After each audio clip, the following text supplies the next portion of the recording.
Got it. Admit Diego. We're about to live stream. Diego, thank you for being here. We're just about to start the live stream. Got it. Hello, everyone. Welcome to the Children's Hour. We are live streaming our virtual field trip today to a time that was, a few hundred years ago. And it's the Pueblo Revolt. And we are joined today by several experts. First of all, though, we want to let you know that the Children's Hour itself is a nonprofit public radio producer and podcast producer of educational radio shows and podcasts for kids, typically elementary through middle school, but actually everyone learns on the Children's Hour. And this project, our Brief History of the American Southwest series, today we are embarking on recording episode number 4. Any views, conclusions, recommendations expressed in this program do not necessarily represent those of our funders. This program is generously supported by the National Endowment for the Humanities and the New Mexico Humanities Council. And our views and the views you hear today do not necessarily represent their views. As we think about the time in history we're talking about, it's around 1650, 60. And at the time in the desert Southwest, people who had been living here for 20,000 plus years found themselves occupied by folks who came from Europe. Mostly, at this point, it would be soldiers and priests. There's a huge story to tell about what happened in the 100+ years after the arrival of the Spanish, who came to this region in search of the cities of gold that they had heard existed here in the desert Southwest. With us on the show today is Diego Medina. He is the Piro Manso Tiwa tribal historian. Also with us on the show today is supposed to be Rainbird. Rainbird comes from Oke Awinge, which was formerly known as, it's Oke Awinge. And that is where a revolution of sorts took place. And in fact, it was a revolution. It's called the Pueblo Revolt for a reason. We're going to start today's 4th episode of our Brief History of the American Southwest series with a quick video. This video I put this video together, but the actual content that you're hearing is from the Santa Fe Indian School spoken word team. You're hearing Clara Natonaba, Nolan Eskeets, and Ariel Antone. And I'm going to let them take it away. 1539, our ancestors encountered droughts and strangers from the south. My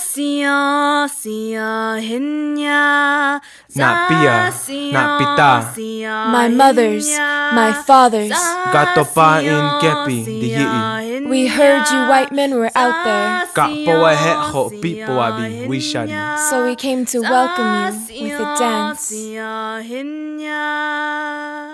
They came to us with 6 legs, 2 arms, and 4 eyes. They became known as Ingueco, the Spanish people. They brought horses and metal for death. They came to take our religion, but we held on tenaciously. They left us only with starvation. We traded our crops, clothing, and connection with the spirits for a contradictory conversion to Catholicism. Our leaders were held captive until the commodities were collected. Those who refused to convert were forced to live as outcasts, away from their people. A hungry feeling, stronger than love or hate, burned our hearts and minds. Our stomachs were torn by pain. Our bodies plagued with weakness. The hunger consumed even the strongest and wisest. Starvation of the spirit forced our lives into emptiness. Until 1680, the seeds of revolution ripened. Pope, warrior of the Pueblo people. Fought to guard the cultural ways of our ancestors. He was the cornfields where courage grew. The balance of pure nourishment From Father, Son, and Mother Earth empowered him to braid prayer and hope into knots, lacing the necklace of revolution. Thick cords of yucca were sent out with runners. To the Pueblos of Tiwa, Toa, Tewa. and Keres speakers. The cords were designed to count down the days to the revolt. Each day, untie one knot. The revolt came closer. The Pueblos united to rise above the ashes of racial fires. 4 knots left. The day drew closer. Villagers prepared in secrecy, but Tsuki runners were caught. Katua and Amtua. The Spaniards thought they had time to kill us all. 3 knots to go. An urgent message was sent with runners to revolt the next day. 2 knots to go. The revolt erupted. Pueblos attacked. Pope, savior to our generation. A man from Okeoinge, who blessed us with freedom from the slavery of persecution. A dissident who fought for us and our ways. A leader who united all Pueblos and nations. He sacrificed his spirit for me, for you, for us.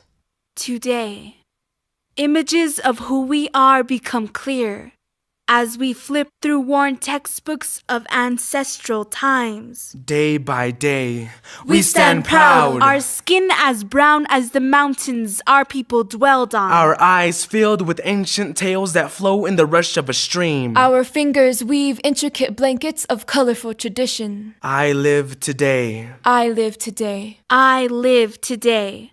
We live today, practicing our religions and speaking our languages because of a man from long ago who led the Pueblos from darkness back to the good path. We stand in gratitude for everyone who fought for our old ways. Hutsina. Kuntawaha. Ehehe.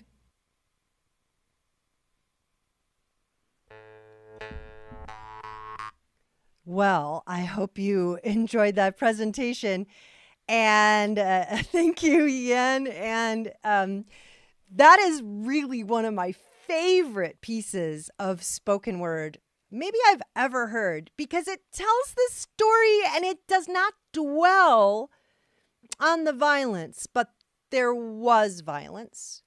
And often when people rebel, the rebelling is almost always because it's unjust what they're rebelling against. I want to introduce Diego Medina.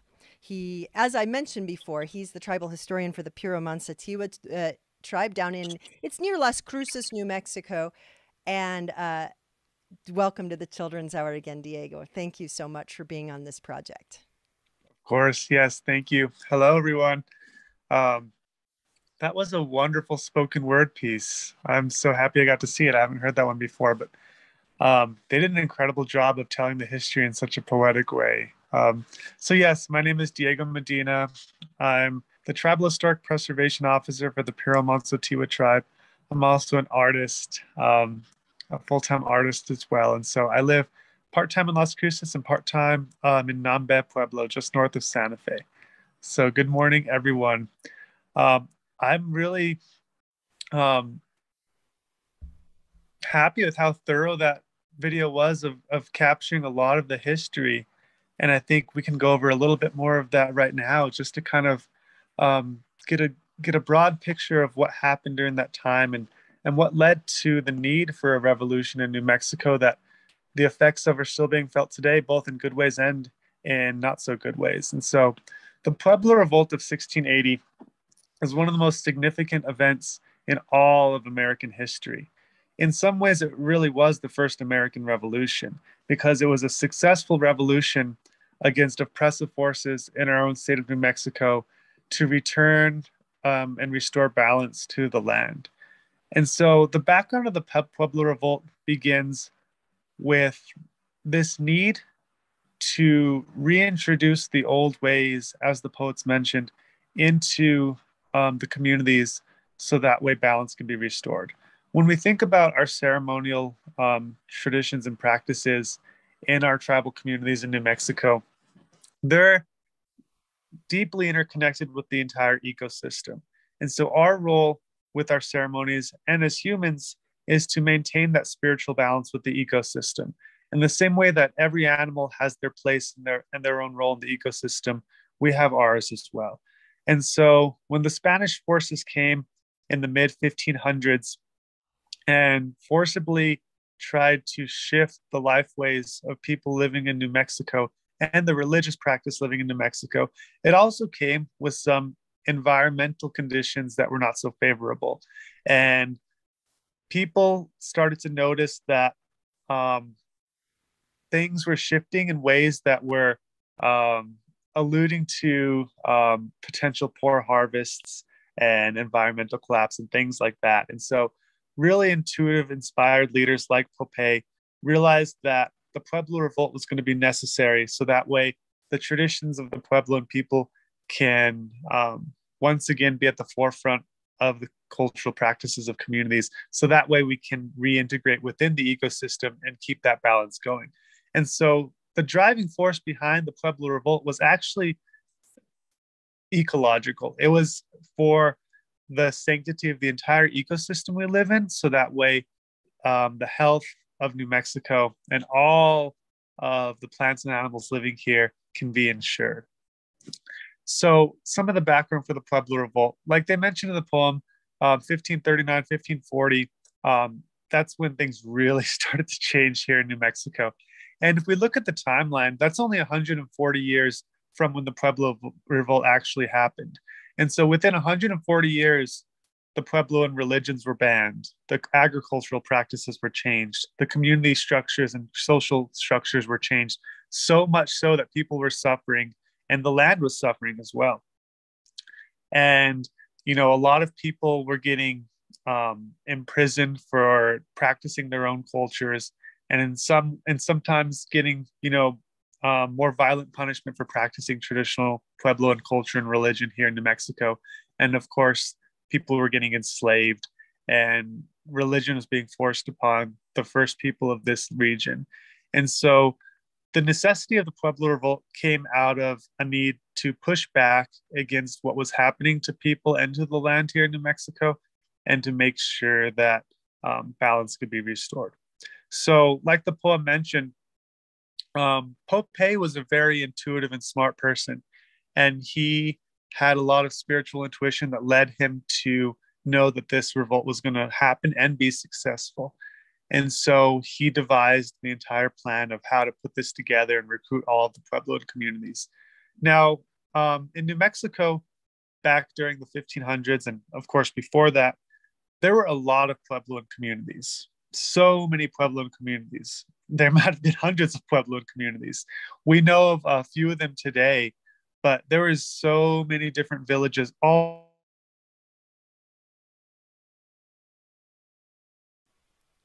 I think we had a little internet outage there. Hopefully it'll come right back. And what Diego Medina was starting to say was that we know that there were at least 126 pueblos throughout the Rio Grande Valley. Today, by comparison, there are 19, just to give you a sense of how widespread and incredibly prolific the communities were that were here upon the Spanish arrival. And we're going to try to get Diego back here on the call. But I think he's going to have to rejoin, because this is the way in New Mexico. So as we were hearing, there were over 100 years of people coming into this region and really starting to take over the entire community of Pueblo people who were living here. So, for example, you may know about something called the Salinas Missions National Monument. There are a few different Pueblo missions in these mountains south of Albuquerque called Manzano Mountains. And you may have heard of those mountains. You may have even been to those mountains. You may have even been to these ruins. And the ruins are not only the ruins of these churches that were built by Pueblo people for these Spanish colonizers. Think about that for a moment. Whether you today would feel really good about turning your yard into another religion's holy site? Just think about that for a minute. Would you have been really excited to do that and put that right in the middle of your ceremonial space? Probably not. So we suspect and we know from history and from the records that in order to gain that compliance from the Pueblo people of this region, there was a lot of violence used. There was slavery and violence used, because that's how you get people to comply. And I know Diego has more to say. He's going to come back on. I'm getting messages from him that he's coming back on in just a second. And so what we know for fact is that 10 years prior to the Pueblo Revolt of 1680, in 1670, there was a rounding up of holy people from different pueblos who were leaders to bring them to Santa Fe, where the Spanish had established their capital on top of an existing pueblo. And in that rounding up of people in the 1670s, called for by the Spanish governor of New Mexico, he ordered several of these holy men to be executed, and many others were humiliated by being publicly whipped, which is awful to think about now. Diego is coming back in, thankfully.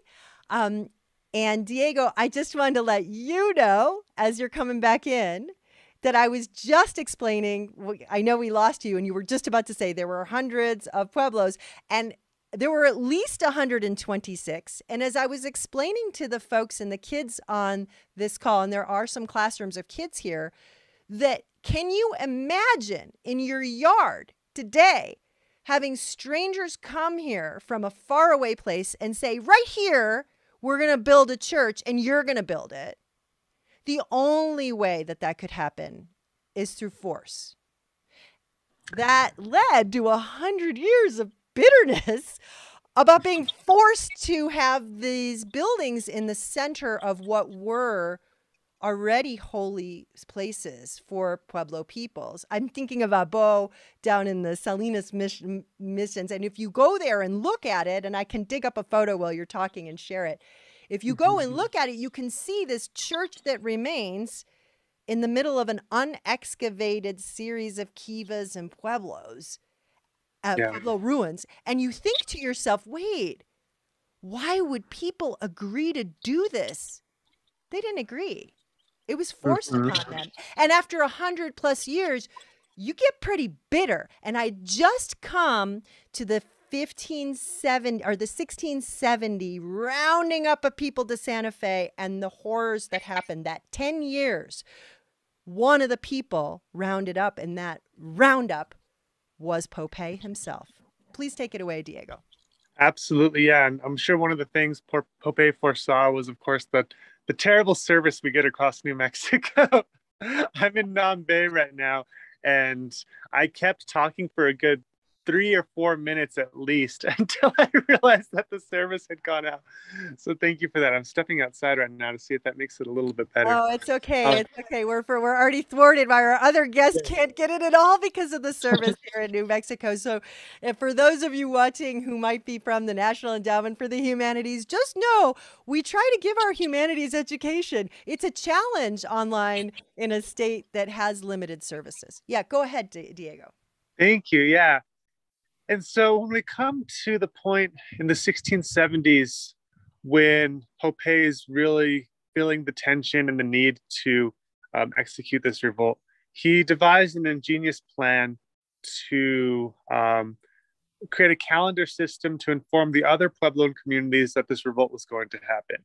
And so his plan was to create a system of woven cordage that can be untied to mark the days until the Pueblo Revolt need to happen, which was scheduled for August 11th. It began a little bit early, but it was scheduled for August 11th. And he chose that day because of some of the intuition he had around the seasons and the stars and the need to execute during that time of the year.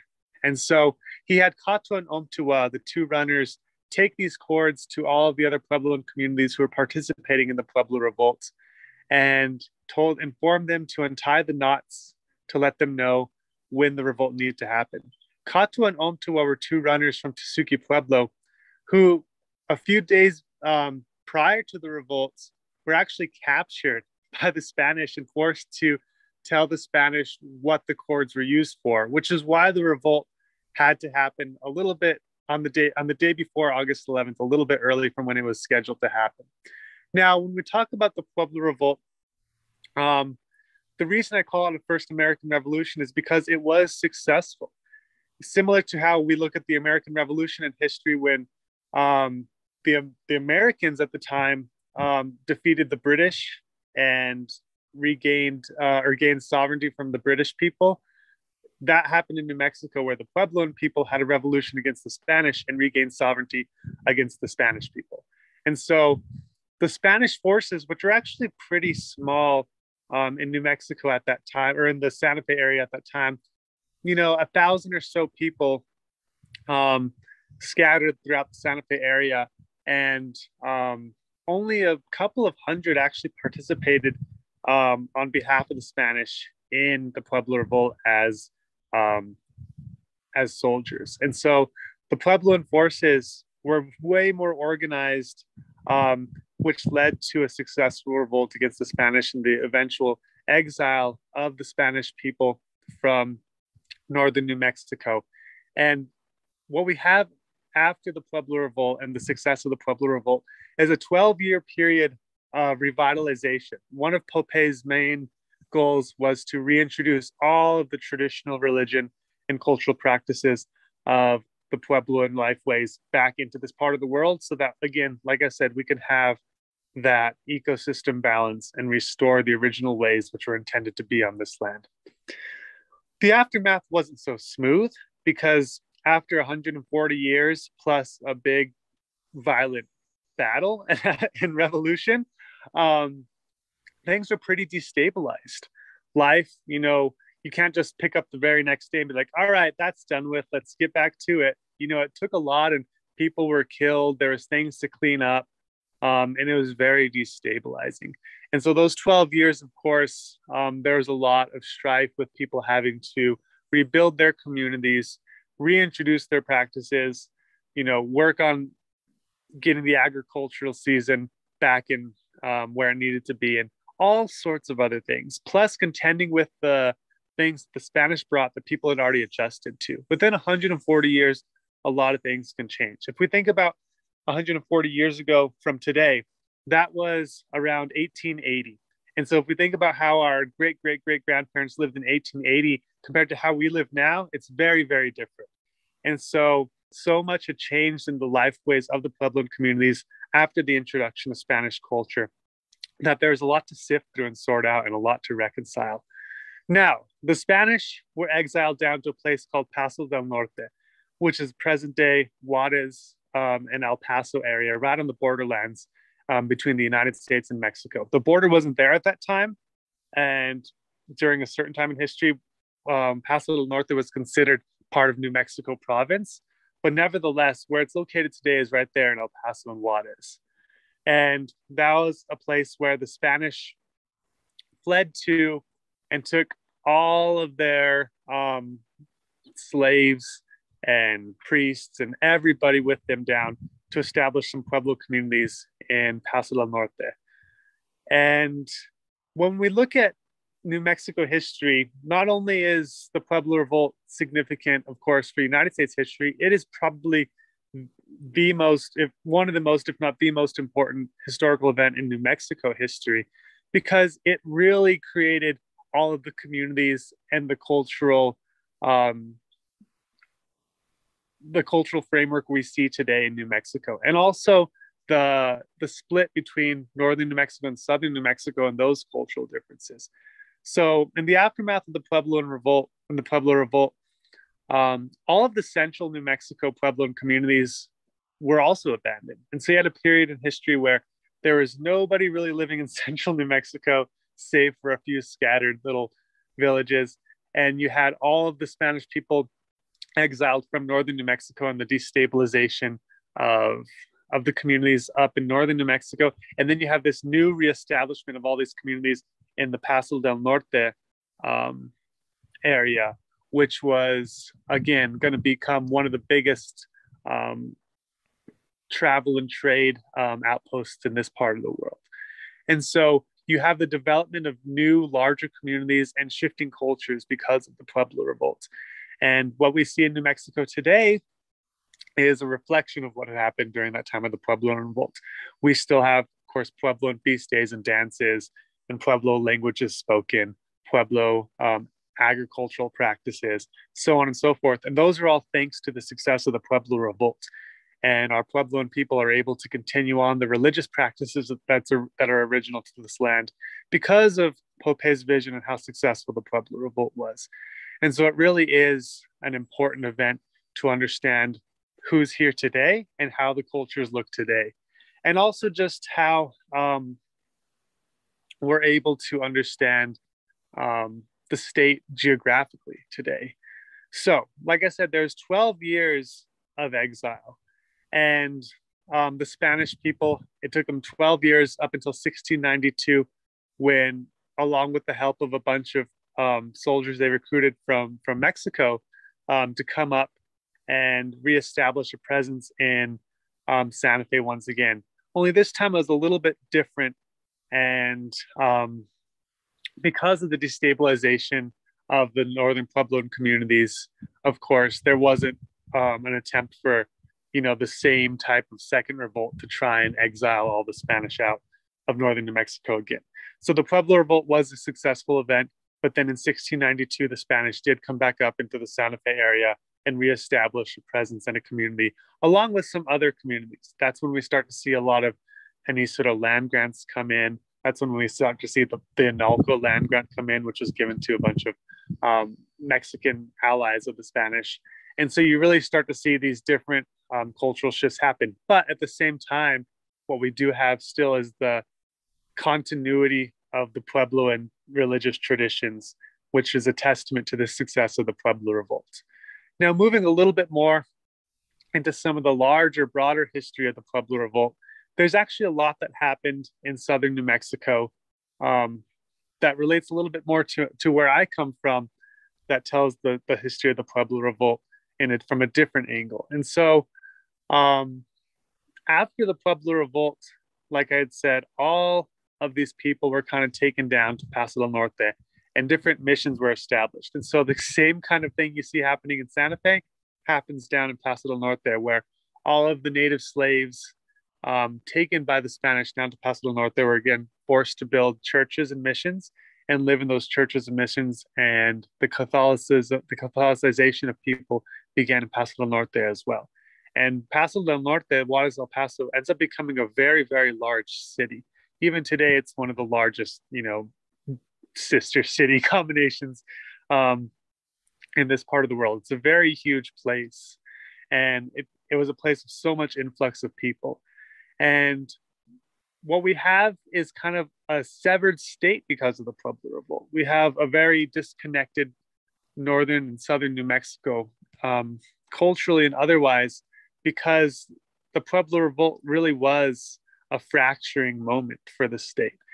And like I had mentioned, the driving force, the impetus behind Pope's need to do this was to ensure balance in New Mexico. However, that fracturing of New Mexico is something still felt to this day because of how disconnected some of the communities became after that violent aftermath. And so we saw different Pueblo communities abandoned, others subsumed into different villages. Some villages and people were moved to different areas forcibly or otherwise. And you start to see a completely changing landscape. In southern New Mexico, of course, in the borderlands, we had the establishment of Isleta del Sur Pueblo, Socorro Pueblo, Senecu Pueblo, and then Guadalupe Pueblo, all right there in Juarez El Paso. And those were pueblos that all of the native slaves and exiles from the Pueblo Revolt were placed. And so you had people from, of course, the central New Mexican Tiwa Pueblos and Piro Pueblos, but also from Jemez, some people from Hopi, all placed there in the borderlands. And that creates a new culture in the borderlands too. And so on one hand, you have this shifting culture in northern New Mexico. And then on the other hand, you have a shifting culture in southern New Mexico too, because transplants, people are transplanted to this new region and culture starts developing down there in the borderlands in a different way as well. And our history, of course, from our tribe is very interconnected to that time period because you have a combination of different tribal people living in these different missions that were built after the Pueblo Revolt.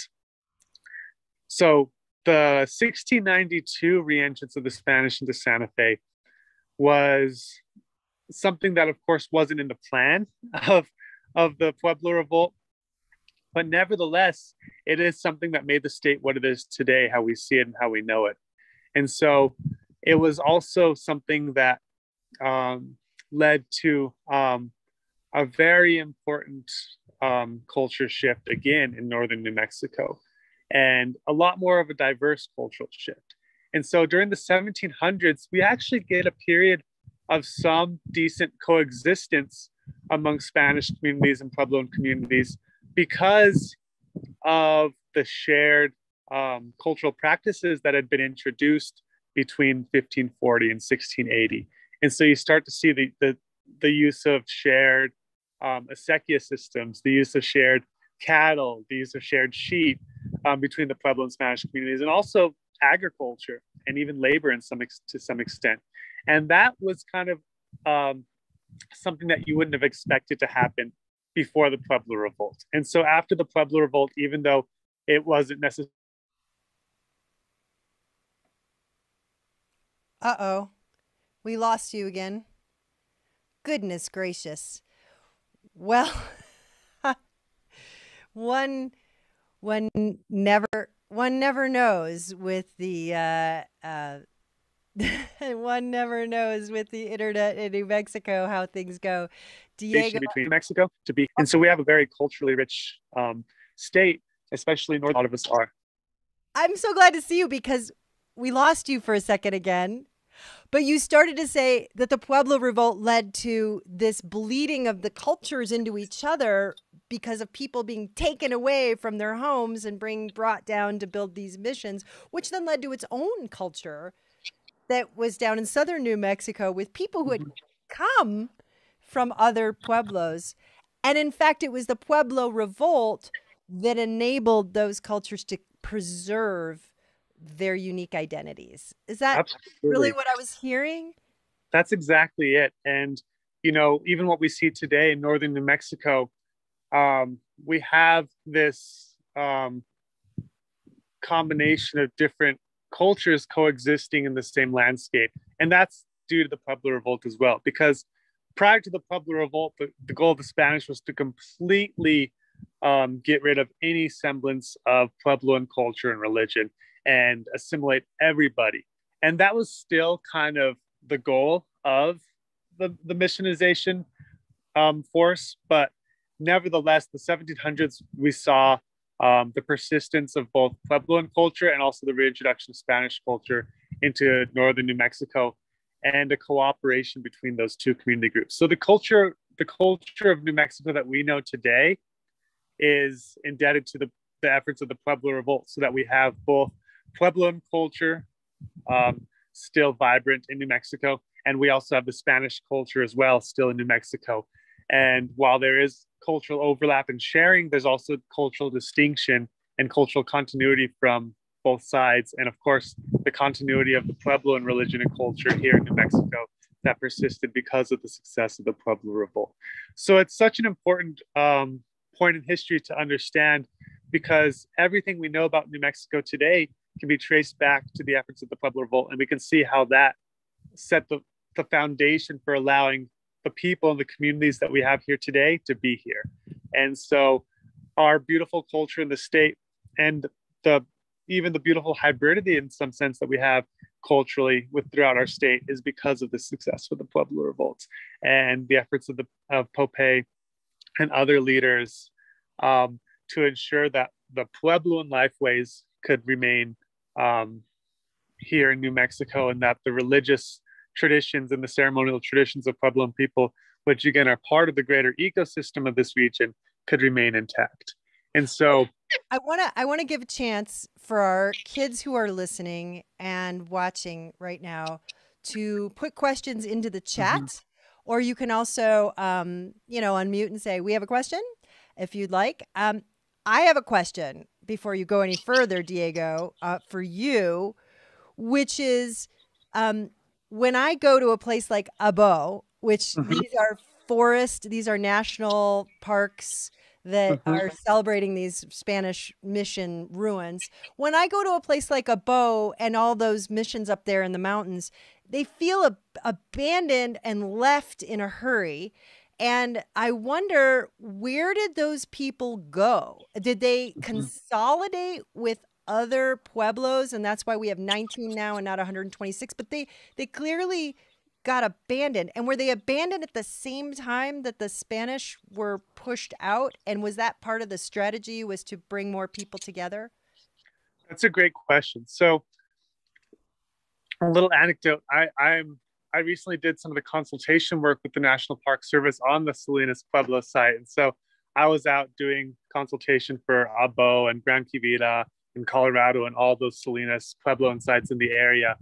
And that's, of course, Abo is one of my ancestral sites. And so it's a very special place to me. And, with me and the other travel consultants from different communities, when we were there, we had discussions about this very thing, about how we understand the history of these sites, and also how we see them from our tribal perspective. And so one thing that we always acknowledge is that, there's always a presence there, right? Where the seen isn't, the unseen is. And knowing that unseen spiritual presence is in these sites allows us to approach them with a sense of respect. And for some of these sites, the answer is yes to everything you said. Some of them consolidated into other communities and went and joined with other Pueblo communities. Some of them married into and integrated into Spanish communities. Some of them went and exiled and moved to other places. And some of them scattered in all different directions. And so I think consolidation is to account for the biggest consolidation, meaning two groups of, for kids, for two groups of people coming together and making one group of people. Absolutely. Yeah. And so we have obviously a fraction of the Pueblos inhabited today that we had back then, and that's because all of these different Pueblos that were abandoned, those people joined into other Pueblos. And we see a lot of documentation citing this, like when a lot of the southern Tiwa Pueblos like Chilili and Tajique and Quarai were abandoned, they went to different places. Some of them went to Isleta and Albuquerque, or even Laguna. And then some of them, of course, went down and joined forces with us down in Paso del Norte. And for the Salinas Pueblos, Abo, Tenabo, Quarai, Gran Quivira, Sentinel Care, all those Pueblo communities, they were all exiled down south to Paso del Norte for the most part. Exiled on their own, or forced to go? Forced to go by the Spanish, or exiled on their own? A little bit of both. They were forced to go because the central New Mexico is, again, another area that was very decent. Raids happening that really made the living conditions in those areas not the best, and people were struggling, and so they needed a place to go.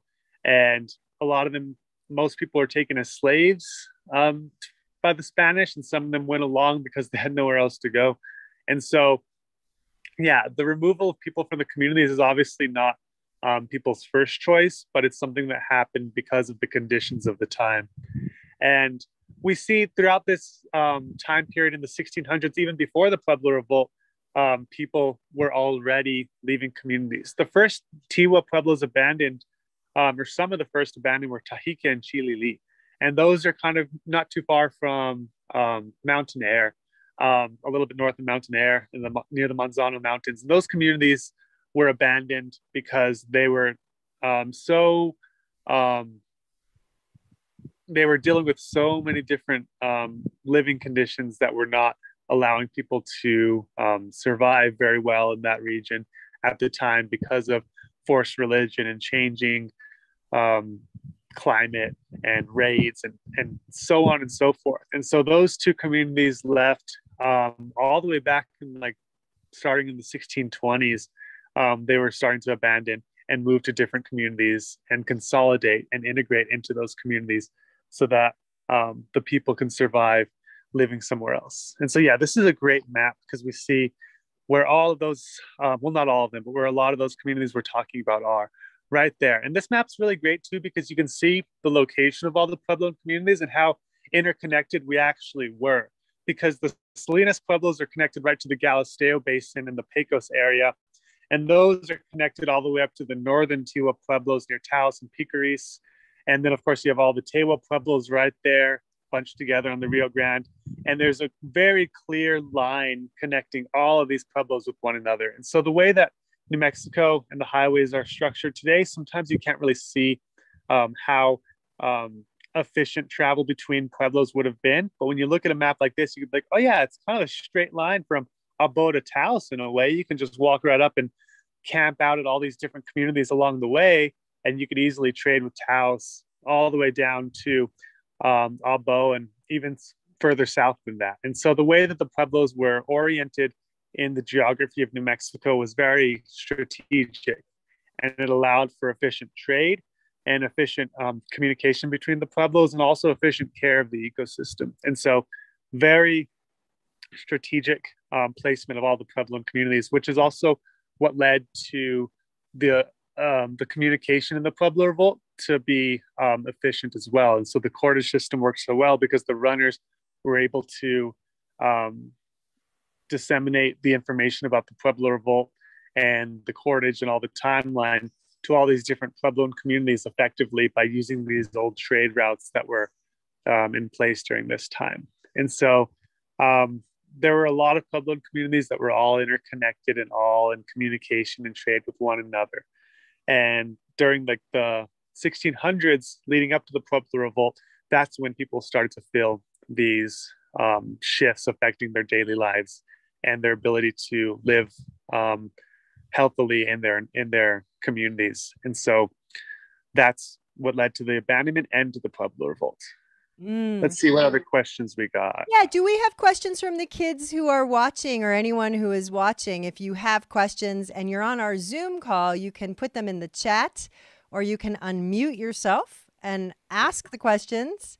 And I am really grateful that you've taken the time to really explain this to us. We are going to, in our next episode, go into, we're going to be in a virtual field trip from Los Luceros historical site, which is up in Española, and it is a traditional Spanish hacienda farmhouse, and we're going to learn about that period past this when the Spanish returned and the resettlement. But one of the things, while we're waiting for the kids, if they have any questions, that really struck me about this time and also the success of the Spanish, of the Pueblo Revolt against the Spanish colonization was that the Pueblo peoples here in New Mexico, the 19 remaining, are pretty much in traditional homeland of where they've always been. Is that right? And that is definitely, I've always been under the impression that that was for sure because of the Pueblo Revolt. Like people were not going to move Pueblo people because the revolt that Popeye started put a lot of fear in the hearts of people coming here and settling. You've heard of this area being called the Wild West. Well, it's only really wild if you're trying to come in and take it over. People won't let you. So that really marked, I mean, all over the American continent, there were revolts against colonization, but here the revolt was successful and no one was going to move people from their homes again. And here we are, 2022, and those 19 pueblos are in their ancestral homelands. Is that a good description of how that managed to happen? Because so many other people were forced to move to strange I mean, other indigenous people in the Americas were forced to move to strange lands and reestablish their whole lives after living for thousands of years somewhere else. Here, that didn't happen. Mhm. Absolutely, yeah. And of course, like we mentioned, there were some instances of people having to consolidate and move around a little bit. But yes, the Puebloan communities in northern New Mexico that we know today have remained intact in their ancestral homelands, um, because of Pope's efforts to ensure that the traditional Pueblo and cultural lifeways could remain a part of the ecosystems in those regions. And so that was really the whole point behind it. And I think it's important to understand that the deep care he had for um, making sure that balance was kept in the land, is behind why we have the traditional communities where they are today unmoved. And it's a really important thing to consider, like you're saying, which is why it's so significant for all of American history. Because, yes, the Pueblos are in their traditional homelands and have been so for thousands of years because of that success of the Pueblo Revolt and its ensuring that the traditional religious practices of the Pueblo people can remain part of those traditional homelands. Now, that said, Diego, we all know that when we visit different pueblos, we see churches at the pueblos, and there seems to be a blended religion between Catholicism and another religion, whatever other religion was traditional religion. Is that what you see? How did that work? How come that was able to happen? I guess I wonder. One interesting thing that we see in New Mexico, which I think is actually pretty important to realize, is that there is a calendrical system, a calendar to the Christian and Catholic religion as well, that is actually very seasonal. And so when we look at the feast days and the relationship to the churches in Pueblos, what we see is a calendar system of the year based on agricultural cycles. For example, today is actually a feast day as well. And it's a day that a lot of communities do corn dance, or it's a time of the year where a lot of communities do corn dances. And coming up, we have a big one, which is San Juan, St. John feast day, which is, of course, the summer solstice. And so the sun's highest point in the sky is when the sun is baptized in the sky. And so that's the feast day for St. John. And so you see this correlation between the Catholic calendar and the traditional seasonal calendar here that made sense to both sides. And I think it actually reestablished a relationship with nature back into the Catholic tradition that may have not been present at the time of the arrival of Catholicism into this land, but it also allowed Pueblo communities to maintain their traditional calendar system and their traditional practices here in this land. And which is why when we have our dances, we're able to still keep with our traditional seasonal calendar, while also acknowledging that the Catholic saints are appointed times in the year that also relate to the same type of seasonal calendar. And so when we think about St. John or San Juan Day coming up, it's around the summer solstice. We can think about how there's this Catholic connection. If someone's Catholic and they can honor that, but they could also realize, oh yeah, this is the summer solstice. This is the time of the year when the sun is at the highest point in the sky. And we can understand those deep connections and realize why people here have such a rich spiritual culture, because spirit is something that is at the heart of everything that was done to preserve culture here in New Mexico, because of how it's interwoven into our daily lives in every possible way, and our interconnection into the ecosystem. And so that's why we have that syncretism, that that kind of fusion of different cultural and religious practices here in New Mexico visible, partially because some of it is forced, partially because some of it made sense, and partially because some people understand it and know that there's richness to the spiritual traditions that we celebrate here. Mm-hmm. And so it also seems to be a way to really, I mean, at the time in the 16 and 1700s and until the the signing, which we'll learn more about later, to turn this area into a territory of the United States. Until that time, it seems like a very smart way to keep the peace with folks, right? Like we wanted, and I also have always marveled at how all of these different Pueblo peoples came together, and I don't think Pueblo peoples fought each other. I don't really know. I mean, maybe you could tell, but it seems like there was certainly a unity there, and that unity persists today. It's still there today. There's still quite a unity between these 19 pueblos, as evidenced, for example, at the Indian Pueblo Cultural Center and so many other ways. So it seems like a great way to keep the peace with this well-armed Spanish government to, let's just keep the peace. If all you're concerned about is that we have a church here, we can do that. We'll roll in our own religion to your church, but we'll do that. But we want to keep the peace. We don't want violence. We don't want our children taken away. We don't. Yeah, and another important point to realize too is that the way that people are today is not too different than how people were back then. And so people had cousins on both sides, kind of like we have cousins on both sides now. And so if you look at a place like you're talking about Los Luceros, right, up there, right, Paso Quehuingue, the boundaries between these Spanish communities and the Pueblo communities weren't as defined as they are today for political reasons. And so people were intermarrying and having friends and fun and having cousins and family and stuff that were part of these different cultural communities, and they shared that, kind of like, I have some cousins that are of various religions, and I've gone to different religious gatherings that they've invited me to, or weddings or things like that are just part of how we share time with each other as people. And so back then it was the same thing.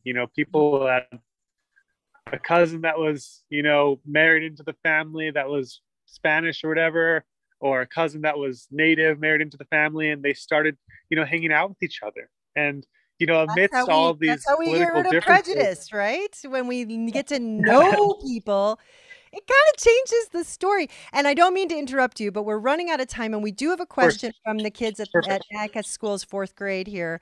The question is, there are different Pueblo languages. So how did they communicate to organize the revolt?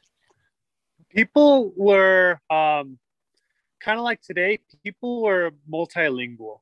And so we see evidence of different words entering the lexicon of other language families because people needed to trade and communicate with one another. And so the Pueblos were already in communication through trade with one another. And so there's already kind of an overlap. It's kind of like if you live in El Paso, a little bit of Spanish, because there's people that work there and live there that speak only Spanish or speaks mostly Spanish. And so you have to be able to get by. You have to be able to ask where something is, or how to get to the restroom, or where you are. And so there was definitely shared overlap in language and bilingualism or multilingualism in New Mexico.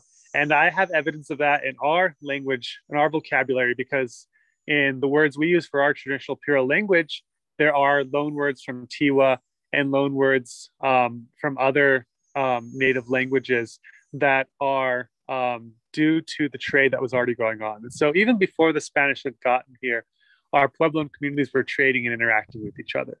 And so by the time the Pueblo Revolt came around, communication wasn't a concern, really.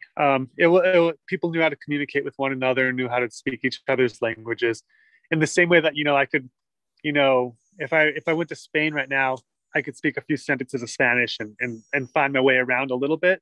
It was the same thing here. And that's something that was really important for a lot of people across the globe back in the day, because you always had to trade and communicate with one another. And so people definitely knew each other's languages. And even at the time, the Puebloan people knew a little bit of Spanish at that time too. They were able to communicate with the Spanish people and vice versa. There were Spanish people who spoke Pueblo languages who served as interpreters. And so you see evidence of that as well. So Spanish people had learned some Pueblo languages, and Pueblo people learned Spanish and other languages, and people needed to communicate with each other, and so they did that. And I know a lot of the kids listening are probably a lot of you know a little bit of some other language as well too, whether it's because of family or friends or school. And so all of us, it's always good to have that background in knowing other languages. That way we can communicate with one another. Diego Medina is the Piro Mansa Tiwa tribal historian, and he's been our guest explaining the Pueblo Revolt of 1680. It's one of the most amazing stories in American history that shows the triumph of will, determination, justice, and the legacy of the Pueblo Revolt endures today. Diego Medina, thank you so much for being with us on the Children's Hour today. Of course, thank you. Really great to have you. We had help today on the show from our intern, Sophie Anderson Haney, as well as the folks at the New Mexico Humanities Council and the National Endowment of the Humanities. And I agree with the NACA folks. It is an amazing event in world history. And it is important to remember that the history that happened here is indeed world history. Thank you for joining us. Next time, we're going to meet online again with the folks from Los Luceros. And hopefully, Diego, you'll be with us too. And we're going to talk about that period in time, a few hundred years, when there was relative peace and stability here in the desert Southwest, as the agricultural practices of the Pueblo peoples were informing the new agriculture of the American Southwest for the new settlers who had come here from across the pond. In the meantime, if you would like to be a part of that, please go to childrenshour.org/history or click on the menu item History Project. Sign up and we'll send you the Zoom link. You can also find these videos, all of them, on our YouTube page. All of this is linked at childrenshour.org/history. Thank you so much for being with us today. And this is going to be part of a 6-part podcast and radio series called A Brief History of the American Southwest for Kids. It will come with curriculum that meets national education standards so that teachers can use this curriculum in schools. Thank you all so much. Thank you for our partners at the NACA Schools and the NACA Inspired Schools Network. And we'll catch you next time for another edition, the 5th episode of A Brief History of the American Southwest for Kids. I'm Katie Stone. Thanks for being with us.